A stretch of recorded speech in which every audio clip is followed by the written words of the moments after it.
Today I will show you how to master the flow editing style. Alright guys, so in After Effects I just have like 3 clips cut out from one of Snot's music videos, and you can have whatever clips you want. I recommend to have a lot of movement in your clips for flow style edits. If it's gonna be like static, it's not gonna look that good. So one of the key elements of the flow style is minimax. So we can press Ctrl+Y to make a new adjustment layer, and let's cut this adjustment layer into 2 frames. So let's press Ctrl+Shift+D and cut. So it's just gonna be 2 frames, and here we can add minimax. Now I absolutely love minimax. And what you can do with minimax is just make the radius like really high to like 200, but that's gonna look just bad. So we have to go to horizontal and vertical and just make it to just horizontal. So it's gonna pop out like the edges like that. It just looks really cool. And another really important effect for the flow style is the effect called offset. And let's put this effect on top of minimax. And at the start, let's shift the center something like this. Keyframe the center, and also let's keyframe the radius. Now let's go a bit forward and let's make the shift to center go in a bit, maybe like this, and the radius, let's make it go like way lower to like 20, and it's just going to have this super popular transition like that. Now how to make the clips have flow? Well, one thing you can do is go on your clip that you want to have flow on, press Ctrl+Alt+T, and this will bring up the time remap keyframes. So let's keyframe the start of our clip, and let's go to the ending. The actual like clip is super long, so this is the ending, and let's press on this button again, and now let's bring the ending to wherever we want the clip to actually end. Now this is just going to be heavily sped up right now, like very sped up. So what you need to do is select all of these keyframes, press F9, and go to the graph editor. And the graph that you will most likely be using is going to be this point up and this point down. So it's going to be really fast at the start, and it's just gonna slow down in the middle like very cleanly, and fasten up at the end. And what you can do is also check on motion blur and double press on this right here. And this is just going to have a really nice motion blur. It's going to be very clean, and it will not make the clip lag. And this is how the clip looks now. As you can see, it goes very fast at the start, and it slows down a bit here, and it goes fast. And I've done this exact same thing on this clip, by the way. I did the graph editor just like this, and I also checked these both on. And I also have another clip that I haven't done this on. So what you can do is press Ctrl+T, do the same thing, but I'm gonna show you a bit differently. For some clips, this can actually look a bit cooler. So let's just drag this point right there, cut this up, select all of the points, press F9, press on this, double press on this, and go to the graph editor. And sometimes a really nice graph, okay, but this is sometimes, can make this point go really up and this point just in like that. So what's going to happen is just going to speed up real quick and just slow down, and that's all. It's just gonna slow down, and later on I will show you what you need to do in these scenarios to make it look really cool. But now let's keep making the craziest flow transitions. So one of the coolest flow transitions there is a slide transition. Now slide transitions are actually very unintuitive on how to make them. So how you make them is grab random clips from the video you filmed or, you know, did whatever on. So just right here, like you see, I have clips. So you can bring them right here. Now I'm gonna have a transition between this clip and this clip. So these clips need to be right here. And what you can do is just place random frames. Now I'll show you what I mean by that. So I have this frame right here, and now the next frame needs to be completely different from this frame. So for example, it can be this frame. So we can press Ctrl+Shift+D, delete this. So it's gonna be this, then let's go a bit forward, press Ctrl+Shift+D, and let's go and have a different frame. So for example, this. Keep picking different frames because that's pretty much going to give us the slide. Yeah, this frame looks cool, so let's pick it like this. They don't even have to be that visible of frames, by the way. Like for example, like this is a good frame. So yeah, let's just have it like this. Now this is how it will look without any effects added. Doesn't look good at all, right? But we're going to fix it real quick. So at the start right here, we can press Ctrl+Y and make a 2-frame transition like this. And on this adjustment layer, I'm just going to add an effect called offset. And all it's going to do is let's just shift the center a bit. Let's just shift it like maybe something like 1000 and shift it like this on 2 frames. And we can actually press Ctrl+D on this layer, drag it on top, and drag it on top of right here on where the transition will end. But this shift to center will make it the opposite. We'll make it something like 820. Now it's going to look like this, which still looks pretty bad. But to actually solidify this, we need to press Ctrl Y and make the adjustment layer start right here and make it end right here. So press Ctrl Shift delete. And on this adjustment layer, we can add an effect from a plugin called Sapphire, which is going to be as hotspots. And here, I just want to make it a bit darker. So I'm going to make the threshold to 0.33 and let's keyframe the threshold. And now let's add a directional blur to just give some blur and make the direction to 90 and the blur length, let's make it to 80 and keyframe the blur length. And let's also add the coat effect minimax and let's make the radius something like 86 and of course just horizontal. And now we can press U, we will see all of our keyframes. So let's go to the ending right here and let's make the threshold to something like 0 and the directional blur to 25. Oh yeah, another thing you can do is keyframe the minimax somewhere in the middle, like the radius. And let's go to the ending and let's make the minimax radius something like 20. Yeah, that's another thing you can do. And this is how the transition looks now. Looks really nice. But let's just maximize it even more. Press Ctrl Y and let's add warp, make the band to -100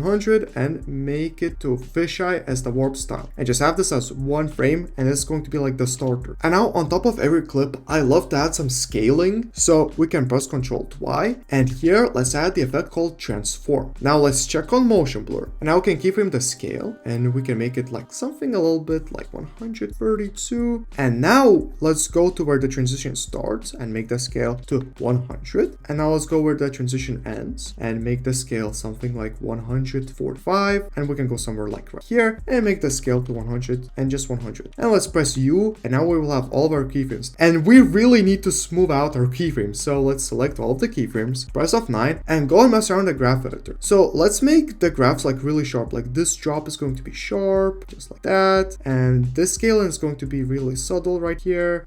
But it's going to be very sharp right there and sharp right there. And yeah, sharp just like that. And now actually just look how the sequence will look. Just look at that. It instantly looks so much better with the scale added. I mean, scaling is so important. It's like, I don't even know. It's like one of the most important parts about the flow edit. So just really make sure to have scales. And we can actually just call this layer to scale so we don't forget. And another cool thing you can add on this adjustment layer is as flicker. And we're going to add this extra sauce that will genuinely elevate our edits very nicely. And it will barely look like we did anything. So now let's just make the amplitude to 0. And let's also add S hotspots. And here let's make the threshold to 0. And now let's go somewhere right here where nothing is happening. And here let's keyframe the threshold to 0. And let's keyframe the amplitude to 0. And now let's go to where our whole transition pretty much starts, but one frame before that. So right around here. Yeah, right around here. And we can make the threshold here a little bit, just a little bit, like 0.1. And the amplitude, we want to make it just like 0.09. Very tiny. And we can press U to see all the keyframes, select all these keyframes and just press F9. You can even not even go to the graph editor. And we can go one frame forward and just make the amplitude to 0. This is just going to add a bit of tension before the whole transition. You see, it barely gets darker, but it's very visible. Just look how it looks now. As you can see, like you can definitely spot the threshold and the flicker if you really look into it. It just feels very natural this way. And if you want to actually like level up the slide transition even further, we can press Ctrl Y and I'm gonna go to animation presets, user presets, and I'll use my ultimate impact bundle to quickly add a really nice preset. So I'm just gonna drag and drop extreme ripple, which is one of the most popular effects used nowadays for the flow edits. And this is the look you will get. As you can see, it does this really cool ripple, like puddle effect, just looks absolutely insane. And now I can show you a warp transition, which are also incredibly popular in the flow style edits. So let's press Ctrl Y and let's just add warp and make the bend at 0 at the start of our transition, because we're going to transition from here and keyframe it, go to the fisheye, make it to fisheye, and let's go somewhere before the middle. So actually let's drag this a little bit, press U, these are going to be our keyframes, and somewhere here we can make the warp bend to 25, so it's gonna pop in. Let's also not forget to add motion blur. because there's going to be a lot of motion here. Now let's go to where it transitions, right here, and make the bend to -100. It's gonna be bent like this, and let's go like a lot of frames forward and make the bend to 0. Now select all the keyframes, press F9, and just quickly make the graph sharp at this point, and this point like that. This point pretty sharp, not too much, and this also not that sharp, and this one pretty sharp, just like that. And without any other effects, this is how it looks. I mean, it's not the best, but it's pretty good, just like this. So to actually make it just a little better, let's grab some random frames from the video. So let's just go right here. I'm gonna maybe grab this frame. I'm actually gonna press Ctrl-Alt-T. This is a little trick you can do. You can select the time remap, go 1 frame forward. I'm gonna select a random time keyframe, right, like this one. I'm gonna go 1 frame forward, select something random, maybe like that one. And for this, we can just use 3 frames, just as I did here. And what I would like to do here is I'm gonna go right here, press Ctrl-Shift-D, and place that frame right there at the transition point. So it's going to be like these 2 random frames right here, the actual clips right here, and then the transition right here. You can of course do it differently, but this is just how I would do it. And on this, you can add as hotspots, make the threshold something like this, add deep glow 2 maybe, and make the exposure to 0.15. By the way, this is a paid plugin, so if you don't have it, you really don't need it. And let's also add minimax, and the minimax, we can make the radius something like 100 and make it just horizontal. But yeah, actually let's add on top of as hotspots, and we can press Ctrl-A and duplicate these effects and put them on this frame as well. Really popular transition, just like that.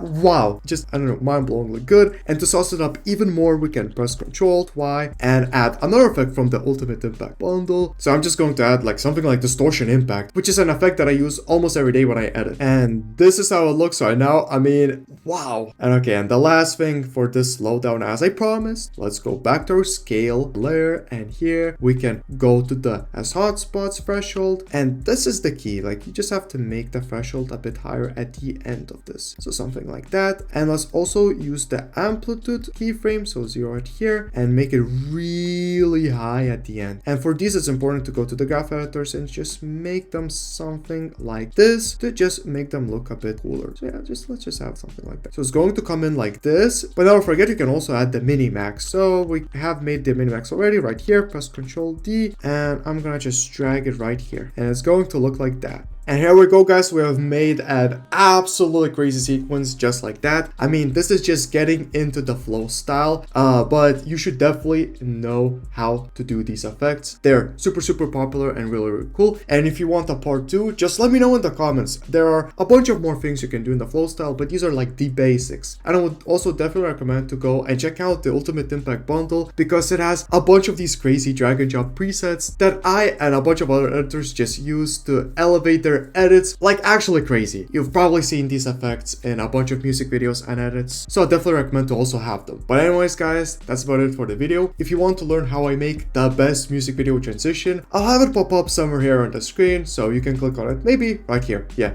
see ya.